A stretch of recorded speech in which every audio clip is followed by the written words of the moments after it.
Bonjour et bienvenue dans ce cours de terminal enseignement scientifique consacré au modèle démographique. Pour introduire cette vidéo, nous allons observer le graphique suivant qui représente l'évolution de la population mondiale en fonction du temps, entre 1900 et 2020.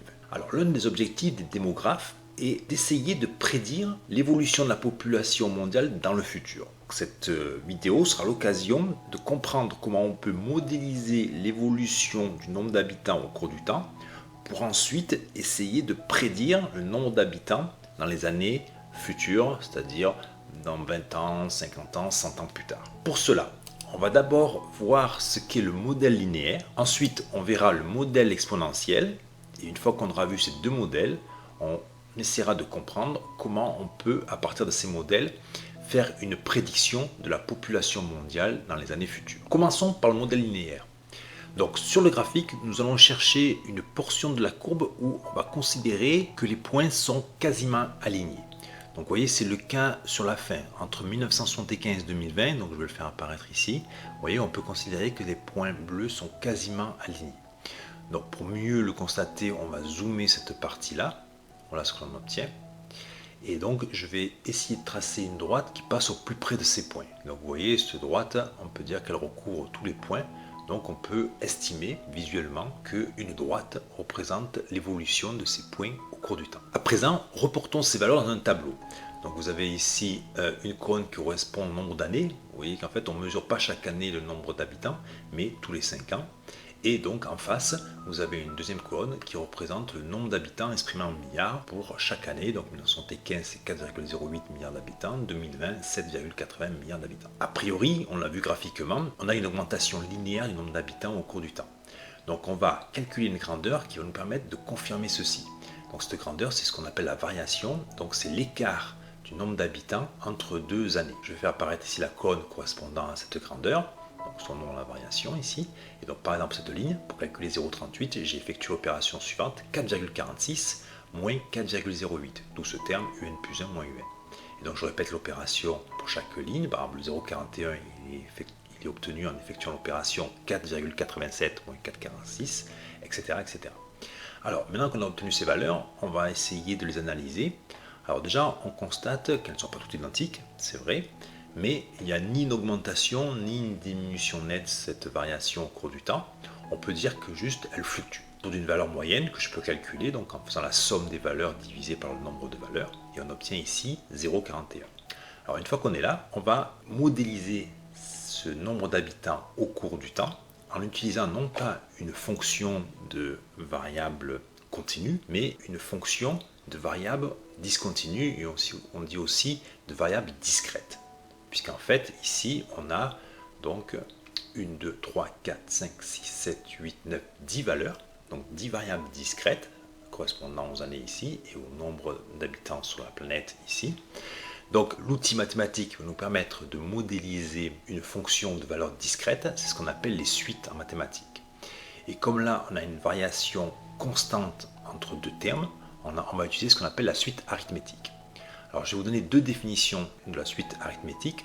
D'abord par récurrence. Alors, par récurrence, ça veut dire qu'on donne le terme suivant en fonction du terme précédent. Par récurrence, une suite arithmétique, c'est UN plus 1 égale UN plus R. C'est-à-dire pour passer d'un terme à l'autre, on rajoute une valeur constante. Et la deuxième définition, c'est ce qu'on appelle la définition explicite, où là, j'exprime le nème terme en fonction du premier, qu'on appellera U0. Donc UN, c'est U0 plus R fois N. Je ne sais pas si ça vous paraît évident. Par exemple, si je l'applique pour le terme n égale 1, U1 c'est U0 plus R.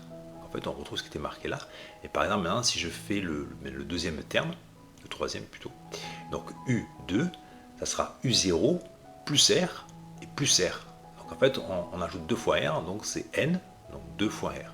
Voilà. Donc ça marche pour le dixième terme, donc UN, ça sera U0 plus R fois 10. Et donc ce R, on appelle ça la raison.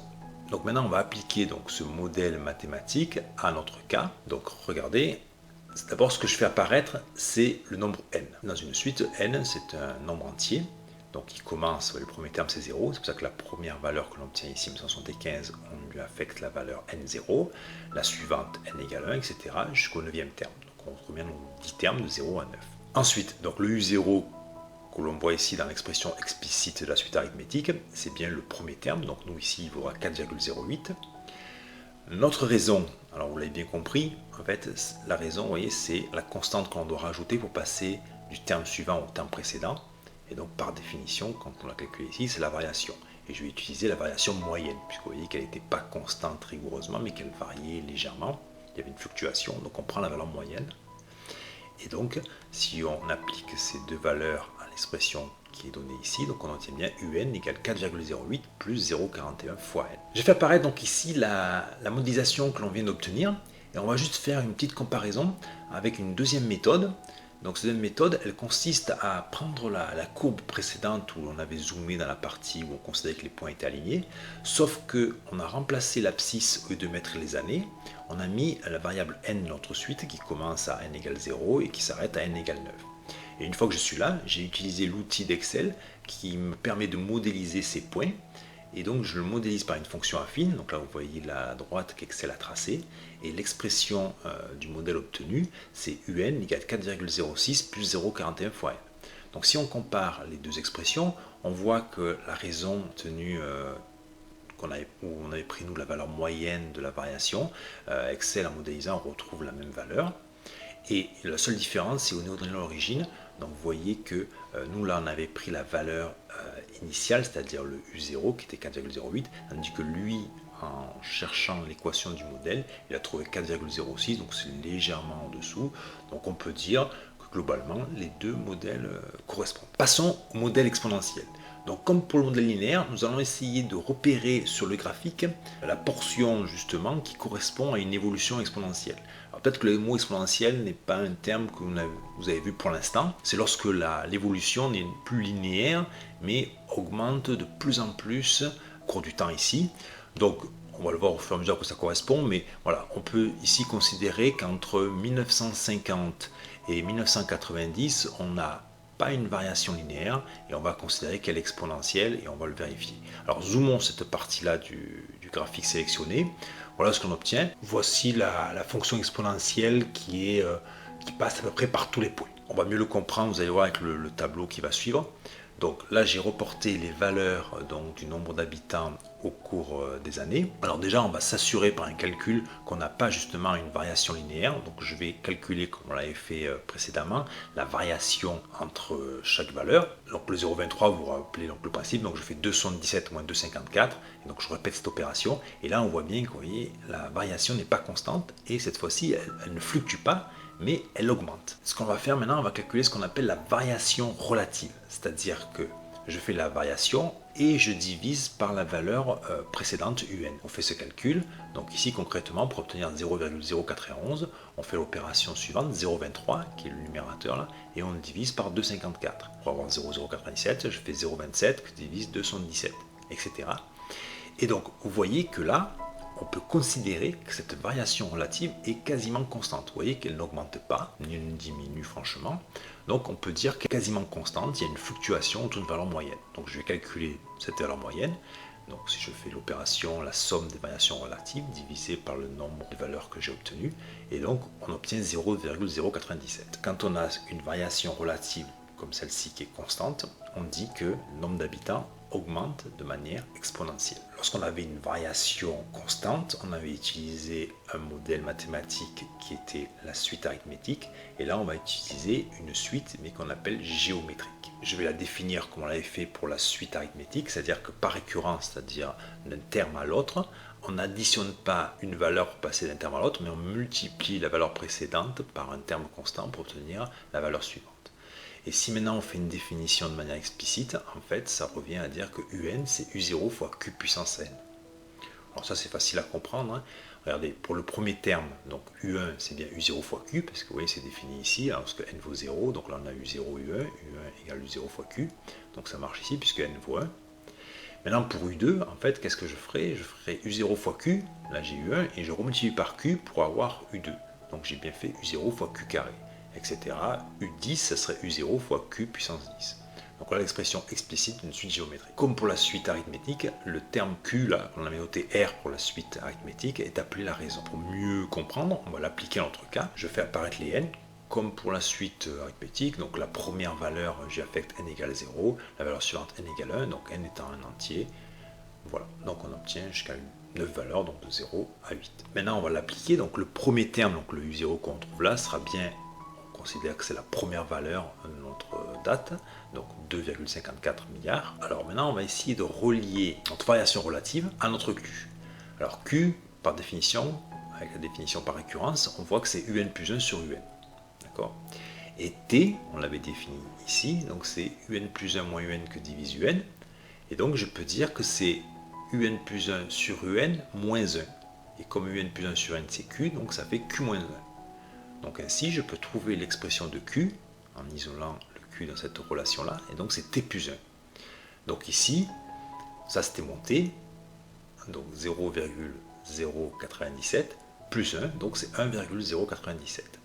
Donc je peux dire que la suite géométrique UN égale 2,54, donc le U0, fois Q, donc 1,097 puissance N, modélise la variation du nombre d'habitants en fonction du temps. À présent que l'on vient d'établir donc nos deux modèles, linéaires et exponentiels, nous allons les tester pour voir s'ils vont nous permettre de prédire la population mondiale dans le futur. Pour ça, on va utiliser une référence. Donc l'ONU, elle utilise aussi des modèles pour prédire l'avenir et donc le nombre d'habitants. Et donc nous allons nous fixer l'année 2100. Et donc là, nous allons pouvoir lire non pas la valeur prédite par l'ONU, mais la fourchette de valeur, nombre d'habitants sur la planète Terre pour l'année 2100. Donc pour l'ONU, le nombre d'habitants sur la planète Terre sera compris entre 5,32 milliards d'habitants et 15,6 milliards. Donc commençons par le modèle linéaire. Donc voilà l'expression de la suite arithmétique que l'on a trouvée. Avec, vous vous rappelez, n égale 0, c'était en 1975, et entre chaque valeur de n est écoulé 5 ans. Alors je vous mets ça pourquoi ? Parce qu'il va nous falloir que l'on calcule que vaut n en 2100. Donc pour trouver cette valeur, on effectue l'opération suivante. D'abord, on calcule la différence entre l'année où on veut calculer le nombre d'habitants et l'année correspondant à n égale à 0. Comme on n'a pas n qui augmente de 1 chaque année, mais tous les 5 ans, je divise cet écart par 5 et j'obtiens 25. Donc, on va calculer le 25e terme de la suite, donc U25, et donc je fais le calcul suivant, 4,08 plus 0,41 fois 25, et on trouve 14,3 milliards d'habitants. Donc vous voyez qu'on est bien, on a la partie haute de la fourchette de l'ONU, mais a priori le modèle linéaire n'est pas si mauvais que ça. Maintenant, je vais utiliser le modèle exponentiel, donc c'est le même principe. Donc je reprends ici l'expression de la suite géométrique que l'on avait trouvée. Et cette fois-ci, donc n égale 0, c'était pour 1950, delta n c'était le même que pour le modèle linéaire, 5 ans. Donc de la même façon, je vais calculer la valeur de n pour l'année 2100 en faisant l'écart entre 2100 et 1950. Et je divise par 5 aussi, donc cette fois-ci je trouve 30. Donc j'applique mon modèle exponentiel avec n égale 30, donc ça fait U30 égale 2,54 fois 1,097 puissance 30, et on trouve 40,8. Donc là on constate qu'on est au-dessus. Donc on est bien au-dessus de la prédiction de l'ONU, donc le modèle exponentiel a priori n'est pas terrible. Alors pour conclure cette vidéo, nous allons regarder graphiquement à quoi correspondent les valeurs obtenues par les prédictions grâce à nos modèles linéaires et exponentiels. Donc là, j'ai fait apparaître l'évolution de la population en fonction du temps, sauf qu'au niveau de l'abscisse, donc j'ai rajouté des années de manière à voir apparaître ici à l'extrémité, donc l'année 2100, qui était l'année que l'on s'était fixée. Alors tout d'abord, je fais apparaître ici les prédictions de l'ONU, qui sont comprises, vous vous rappelez, c'était une fourchette entre 7,3 milliards d'habitants et 15,6 milliards d'habitants. Alors on va commencer par le modèle linéaire. Vous vous rappelez que c'était entre 1975 et 2020 que l'on avait modélisé. Donc là, vous voyez, ça c'est le modèle qu'on avait obtenu. Et si on le prolonge jusqu'en 2100, on obtient les 14,3 milliards d'habitants qu'on a obtenus. Et on voit bien que c'est compris dans la fourchette, c'est dans la partie haute de la fourchette, mais ce modèle linéaire correspond à peu près aux prédictions de l'ONU. Maintenant, si on s'occupe du modèle exponentiel, donc là c'était entre 1950 et 1990. Vous voyez cette partie-là où les points suivent cette fonction exponentielle. Et après, donc, si on l'extrapole jusqu'en 2100, alors là, vous voyez, on ne voit même pas sur le graphique la valeur 40,8 parce qu'il va fallu avoir une échelle ici de données beaucoup plus haute. Et donc là, on voit qu'on est largement au-dessus des prédictions de l'ONU. Donc, conclusion, on peut dire qu'ici c'est le modèle linéaire qui correspond le mieux à la réalité, enfin qui est en adéquation avec les prédictions de l'ONU. Alors une raison qui est évidente, vous voyez le modèle exponentiel, il ne va pas jusqu'en 2020, c'est-à-dire qu'on s'est arrêté en 1990, donc, parce qu'après vous voyez donc l'évolution était bien exponentielle dans cette partie-là, mais sur la fin elle est plutôt linéaire. Donc si on considère que la population évolue comme elle l'a fait les 40 dernières années, eh bien, elle devrait rester dans ce modèle linéaire, donc arriver à cette valeur-là. Je vous remercie pour votre écoute et à bientôt.